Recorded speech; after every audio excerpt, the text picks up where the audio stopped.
Hello everyone, I'm Captain Logan and welcome to the Star-Spangled Comic Book Vault. Today we're going to take a look at a key issue of Captain America. This is Captain America number 110 from 1968, and this is the issue where Bucky's costume is given to Rick Jones.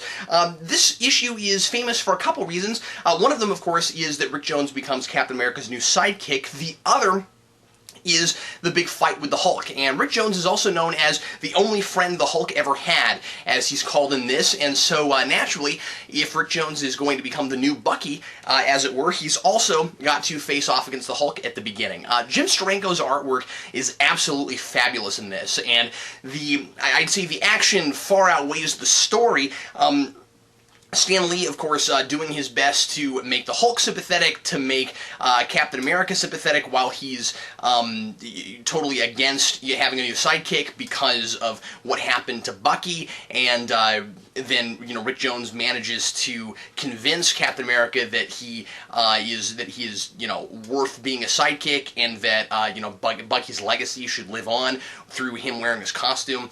And then he tries to prove his worth to Captain America to show him that he can really do the job, and that Captain America shouldn't feel bad for training and having another sidekick, regardless of the tragedy that happened to Bucky.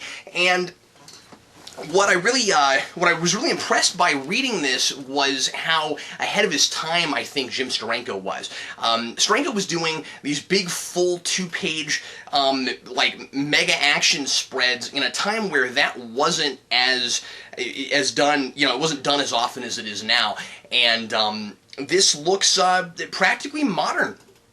Artwork-wise, so they have this big face-off against the Hulk, who's been on this big rampage, and it's one of those normal Hulk things where the Hulk's not turning back into Bruce Banner, and he's on a crazy rampage, and they don't want to hurt the Hulk because he's not doing it on purpose, that sort of thing. And so Rick Jones tries to reason with him, and of course that doesn't work, so he gets knocked out, and then when he wakes up, he decides to put on the Bucky suit and convinces Captain America to let him be basically the new Bucky. And then, all of a sudden, so the Hulk's run off, they haven't been able to stop him, and all of that just kind of ends, and suddenly it turns into a Hydra story. And it's kind of like, well, it's a little bit rushed, I gotta be honest with you. It's kind of like, well, we were fighting the Hulk, but the Hulk ran off, and we need Rick Jones to be able to prove himself, so we've suddenly got to have this other plot on top of it, where Hydra is, for no reason that we're told, other than just their evil and being Hydra, is trying to pollute the water supply.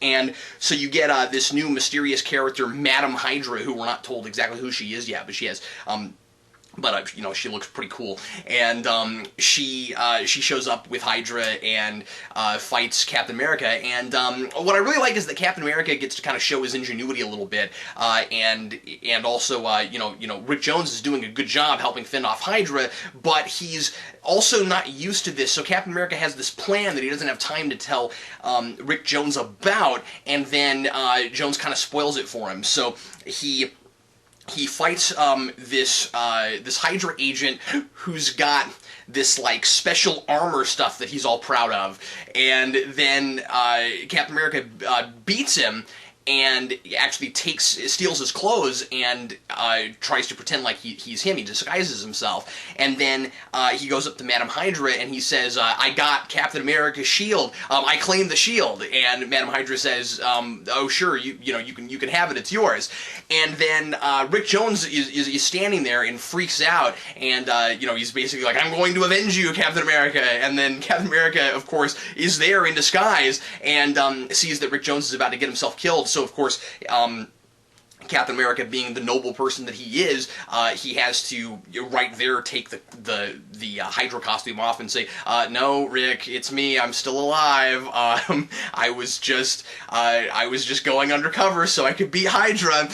But anyway, ultimately there's of course a big giant epic fight scene, and Captain America and Rick Jones, the new Bucky, managed to managed to stop Hydra and stop their plans, and of course Rick feels bad because they get away, but Captain America's like, well, don't feel bad because they might have gotten away, but we stopped them, and you know, you proved your mettle on your first time out, even though you kind of, you know, goofed up the the end of it, thinking I was dead, and all of that. And so I don't know, it's kind of fun to see this character trying to become Captain America's new sidekick and figure out the ropes. And I like that both of them kind of have their problems and they can teach each other things. I think Stan Lee does a really good job here of taking these two characters and I mean, you know, maybe they're not the most realistic personality types. This is, after all, Stan Lee writing in 1968, but I like that,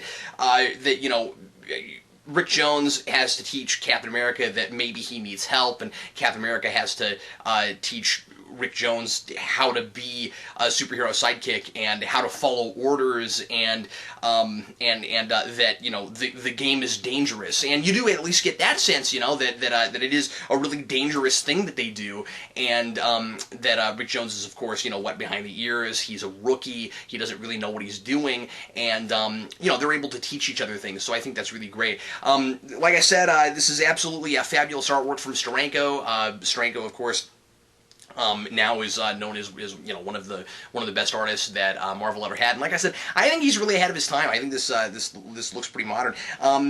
It's too bad that it wasn't an entirely Hulk issue in some ways. The Hydra stuff's kind of fun, but again, it kind of comes out of nowhere. And I really enjoyed the Hulk fight at the beginning, and I think really the entire issue could have been that. It might have been nice if, you know, Rick Jones and Captain America had once Rick Jones decided to put on the costume, instead of all of a sudden, oh, there's a Hydra attack, it could have been, let's go find the Hulk and try to stop him.